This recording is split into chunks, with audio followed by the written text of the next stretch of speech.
back to the Look TV. Today we have a very exciting program. It's all about vintage fashion. Vintage has been around a long time, but today you're going to hear from a guest who's really changed the format and the look of vintage clothing. Steven Bethell. Steven's the co-founder of Bank Vogue, a family company, family of companies, and a thought leader and pioneer in post-consumer textile space. He's been doing this for over 20 years. In fact, one thing I really loved when Steven started this, he was really looking, and Steven will get into it, but he was looking and servicing the Salvation Army with vintage clothing. So something we certainly want to ask Steven. They also have a retail arm called Beyond Retro, a leader in vintage clothes in Europe for over 15 years. They have many stores in Europe. And today, Steven is with us talking about the world of vintage clothing, why it's so important, why so many people, including Gen Zers, millennials, are getting behind this incredible way of wearing clothes, repurposing clothes, so they're not being thrown away. They're not winding up in a landfill or somewhere in the Atlantic. It's really a concept that's been around, and Steven is a pioneer, so we're going to really get into it. Steven, welcome to the Look TV. And one question I'd like to start with you is, I know it's been written in several magazines and articles that you said the fashion gods have been good to us. Love that saying. What does it mean? Yeah, Andrew, thank you very much. Faith, thanks a lot for having us here. Yeah, what is it mean? The question is, what does it mean when the fashion gods are good to you?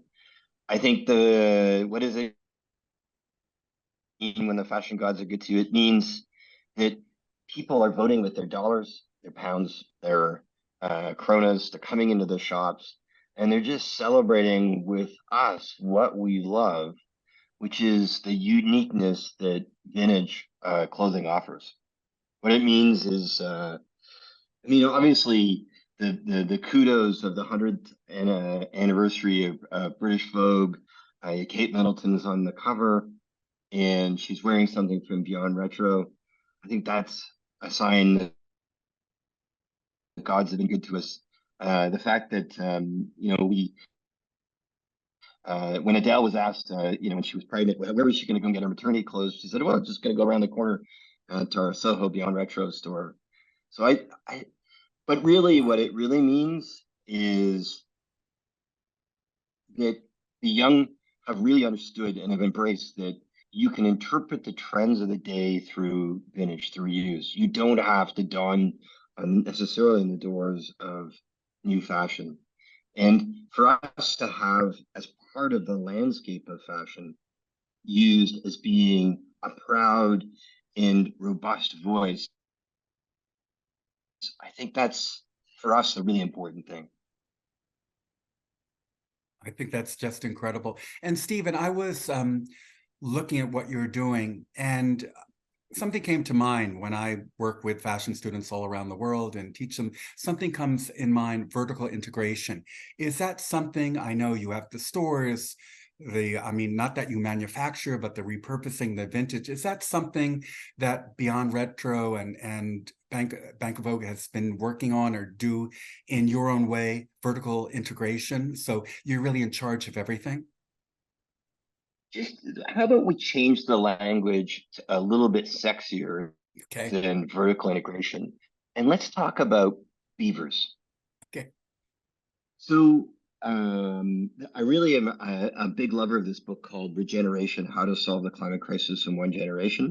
And in that book, they talk about the importance of keystone species. What's a keystone species? In Yellowstone National Park, you had the gray wolf. When they shot it and eliminated it, you had species collapse. In Canada, being a Canadian, we think that the beaver is a majestic animal. The beaver goes along and they dam up a creek. By damming that creek, they form a little lake or a pond. And in that pond, you get new forms of life that are created. You get, fish come in and aquatic birds come in and aquatic plants come in. What we do as a company, Bank Vogue, buys and sells containers of used clothes across the United States and Canada. We sell we beaver up and dam 4 million garments a week.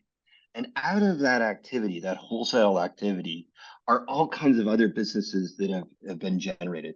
So yes, one Beyond Retro, we're able to stand in the stream of all this amazing product going by and pick out the gems for the Beyond Retro. But the other thing we're able to do is we can pick out material out of that and remanufacture it and make it into components to new product. As an example, Hmm. this is our collaboration with Converse. Oh, And this partnership with Converse, which one should ever be proud, but the thing that I'm really proud about with this is that it's using all of our element in this partnership is using our superpowers. We are damming up this used clothing. If we can't resell it, can we pull and create an input to a new product?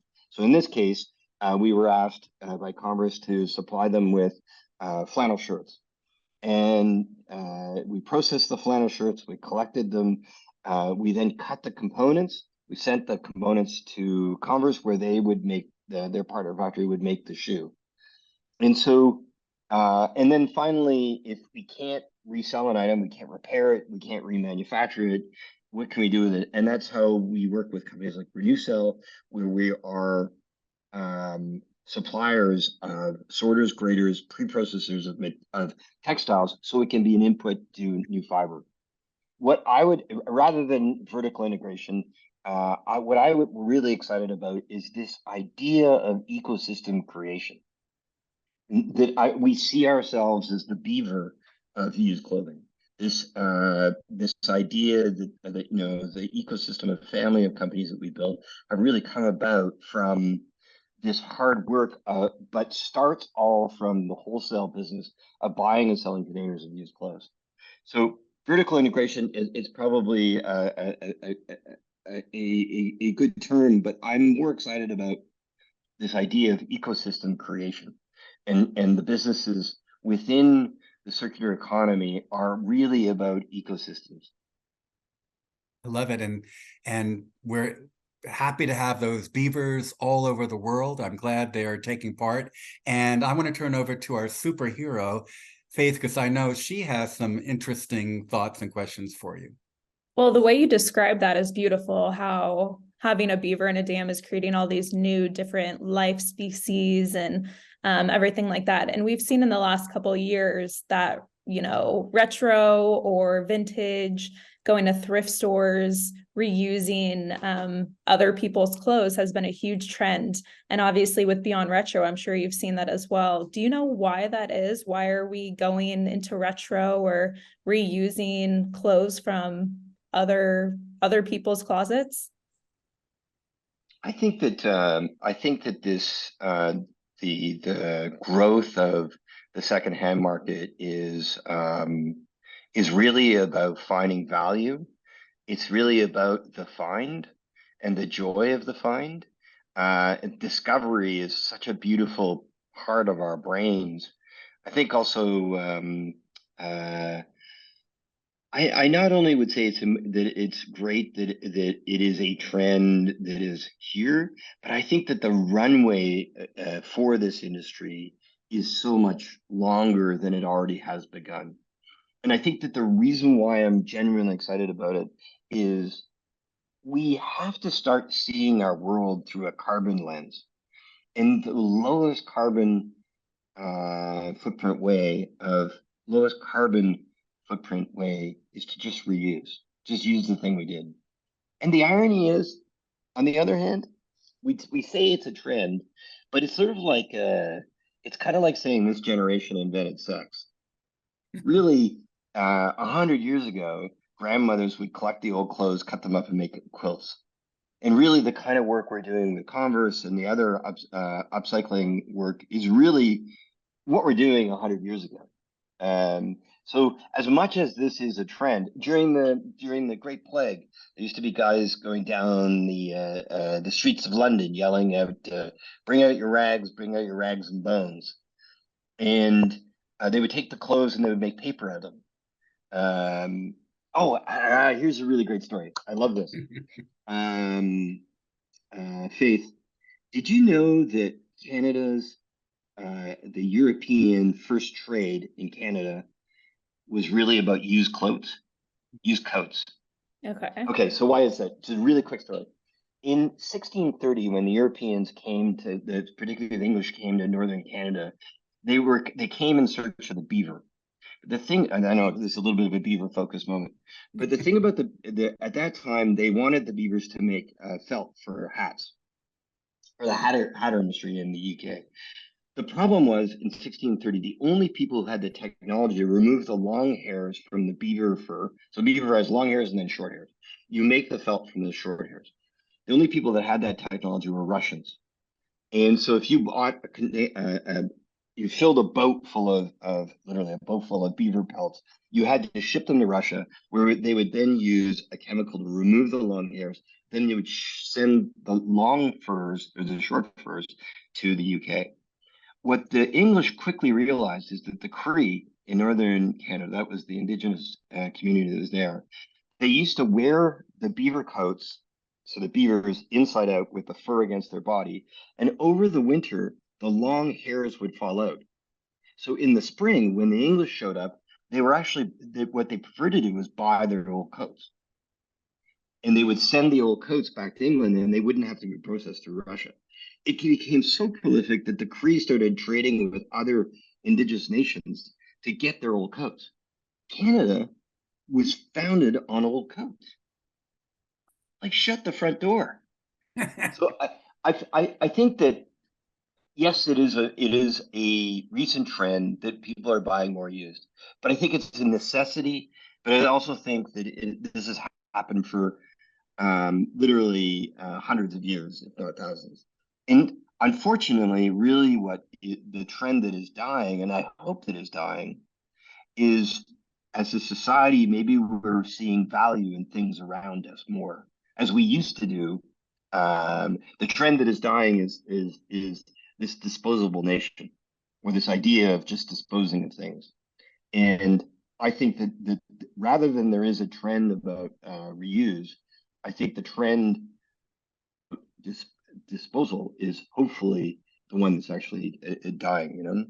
And I'm a little bit convoluted, but I think that's great. And now I know a little bit more about the Mad Hatter. So that's great. Steven, and again, it's so great that you're sharing these stories and getting us away from fast fashion. And what I also like, and we've been reading a lot for those of us on the look who read Women's Wear, New York Times, and Forbes, that so many luxury designers like Fendi, Valentino, Prada, Coach, Hermes are now selling bags, their bags secondhand or vintage, and they are just selling off the chart. And this is something they finally caught up with, but this is something that you've done for so long. Do you also do the accessories and the bags? I saw the sneakers. So is it really the whole thing? Like the whole beaver? Yeah. The whole part of the Yeah, beaver. literally. I feel like I got to be careful here, but yeah, literally. I think what we in our industry also goes into homewares. It goes into toys. It goes into soft and hard toys and homeware and kitchenware on the wholesale side. That really, what we do is we celebrate all things, anything in your home that is used. We are keen to rehome it, if you would, as many times as possible, because that means less virgin materials for new items. But it also celebrates uniqueness. It celebrates. I think the thing about clothes, unlike most things, is there is emotional connectivity to your clothes. Clothing can be emotive. You think about the bathrobe worn by the great Lebowski. You automatically have an image in your head. You think about any kind of iconic movie the dark suit worn by the Godfather. There's there with his flower in his lapel. You have these images that are emotive. You have an emotional connection, and that's the joy of what we love in fashion. It's this idea that this is not a commodity like glass cans or cardboard that you can recycle and grind up and turn back into a thing again. These are actually expressions of one's soul, Hmm. their hopes, their dreams, the teams that you belong to, the teams you don't like, the political party you embrace, the whatever. It is. And the joy about vintage is that you can sing and be that unique soul. And also those hand-me-downs that you've talked about from one generation to another, going back hundreds of years. And also the storytelling from Caribbean nations where they are having pageants and whatever, and handing down and showing those clothes that have really expressed the story of their past and their future. I just wanted to know, I'm in South Florida, and Faith is in the Southwest, in the Phoenix area. Um, and I know you're pretty much from Canada and you work a lot with the EU. Can you give us an idea of some of the companies maybe that you're working with here in the US and North America?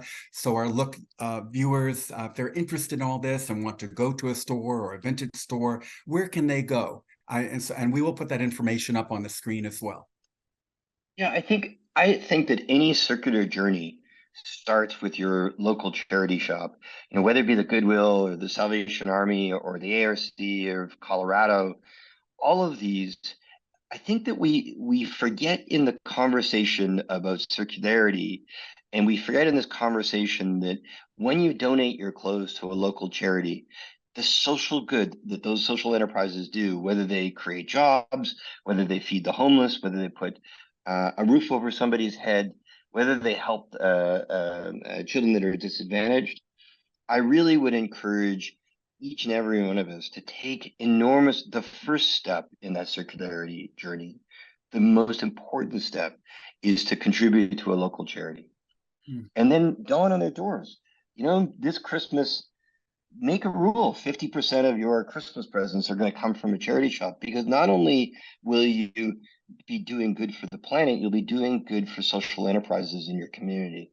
And those social enterprises, unfortunately, in this day and age, have a greater and greater importance in the landscape of our, look at the homeless crisis, and who's helping those people? Who's helping them is used clothes. By shopping, by donating, shopping with the charity shops, I'm, I think it's a really important part that often is left out. And I do challenge some of the brands who have become hubris to say, oh, we're going to take back our product and sell it on our own platform. I just challenge them to think, what does that do to the ecosystem who have looked after your product for the last 50 years and who have sold it? And if you remove that pixie dust from the charity shops, what does it do to the charity shops? But I think that where to go in Phoenix, Phoenix has a fantastic Goodwill. Where to go in South Florida, Salvation Army is really fantastic. Goodwill is really fantastic in South Central Florida. So I think those charity shops are and really are a celebration of anything you can find, from the amazing to the spectacular. I think that's just incredible. Faith.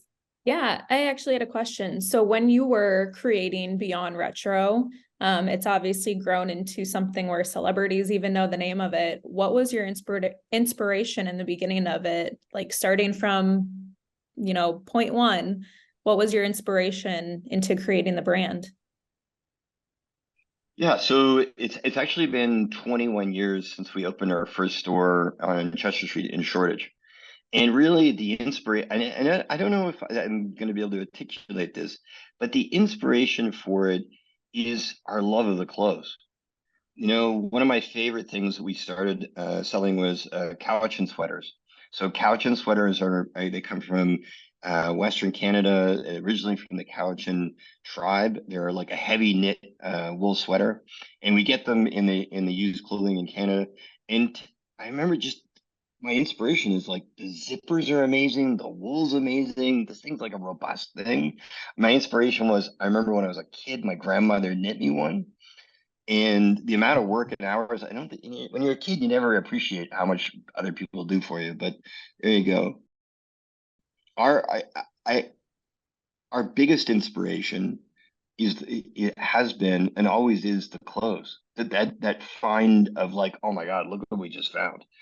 And so that first shop, the first Beyond Retro shop was really about about the clothes. In when you go to Argyle Street in on just off of Oxford Street, you come out of the Oxford Street tube station. There's another Beyond Retro. You'll see a window of denim that we're in love with. Or you go to Drottninggatan in Stockholm. It's the same thing. The inspiration is absolutely the clothes. And the quality that that heritage clothes has, and the durability, and it's that emotional connection. You've got an amazing pair of Carhartt pants that have got paint all over them, and you could just feel that somebody had built something with it. You all of a sudden you got a connection there. Yeah, so I we approach, and the funny thing is, Beyond Retro really came at the fashion angle from a different perspective. We came at it from us just finding amazing things, and that joy of finding is still not. Yeah, I was. I don't know if I can tell you this story. I was in our Westfield store in London, and this incredibly handsome man came in. It was like he was just a gorgeous human being with his girlfriend, who was equally gorgeous. It was just a beautiful couple. And the team members told me he was a football player, a soccer player, and I didn't know who he was because I'm not a sports person. And he came in and he said he bought a school jacket, leather sleeve Letterman jacket, and he said, I was just at the Versace store, and if I had bought a Versace jacket, I could have walked into the team room and two other people could have had the same jacket. But I come into your store, no one has the jacket. And his very handsome girlfriend said, vintage, new, it doesn't matter anymore.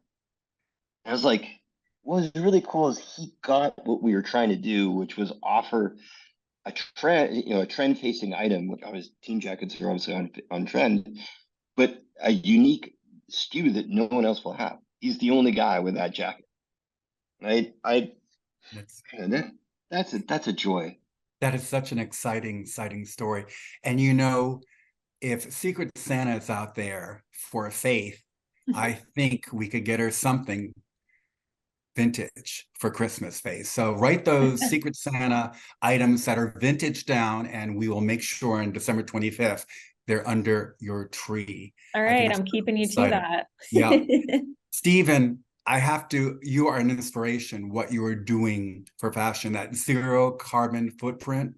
I think stores are wanting to achieve it by 2030. I know that's a little unrealistic, but what you are doing is really beyond retro and beyond everything. It's really putting it all in perspective that we will be able to wear clothes from one another, repurposed, vintage, that we can be proud of and wear and know what we're doing to save the planet.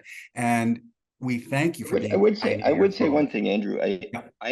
I am the largest cheerleader of a team of an army of people in this. So I just want to correct before we shut off. This isn't about Steven. It's about a whole team at Bank Vogue and Beyond Retro. We have 300 plus employees in the globe, who I every day salute for their hard work. Plus, I have a founding partner who's put up with me for 26 years as of Saturday. So I'm just the loudest cheerleader, but I genuinely appreciate that you've seen the hard work, because it is just work. It takes a village, and you are certainly that village. And my moniker is Dr. Fashion. I'm going to be Dr. Vintage Fashion right now. So it's Faith Ferris and Dr. Vintage Fashion. I think that's who we are. So for all of us, Look TV, want to thank you. Steven, for being with us on the show today and really educating all of our viewers on the look about vintage, what it means, what the purpose is, and what the future will be. Thank you so much for being with us today. Thank you.